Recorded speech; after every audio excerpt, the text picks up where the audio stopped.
আসসালামু আলাইকুম। স্মার্ট প্লাম্বারে আপনাদেরকে স্বাগতম। পাইপের মাধ্যমে পানি সরবরাহ করতে আমরা আছি আপনাদের সাথে। আমরা আজকে এই বাসাটার সিঁড়ির নিচে একটি বাথরুমের কাজ করতেছি। সো আমাদের যে ভবনের মালিক ওনার ওই পাশে এমন জায়গা নাই যে একটা পাইপ যাবে, যাওয়ার মতো কোনো সিস্টেম নেই। আর ওনার টাঙ্কিটা হচ্ছে ওই পাশে। তো আমরা আজকে এই দিক দিয়ে ডালাই করে ফেলছে। সো আমরা ডালাইটা ভাঙবো না, রড দিয়ে ডালাই করে ফেলছে। তাই এদিক দিয়ে হোল কর মানে মাটিগুলো সরিয়ে পাইপ দিয়ে, যে পাইপ দেখতেছি, পাইপ দিয়ে এই যে পাইপটা দেখাও, এই যে পাইপটা দিয়ে মাটিটা সরাইছি। মাটিটা ধীরে ধীরে পাইপটা দিয়ে সরাইয়া আমরা এই জায়গায় পাইপটা ভেতর দিকে নেব।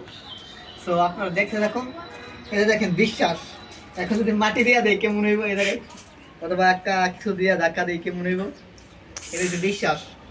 সো কাজ করতে হলে বিশ্বাস থাকতে হয়, সততা থাকতে হয়। ভালো থাকবেন। আসসালামু আলাইকুম।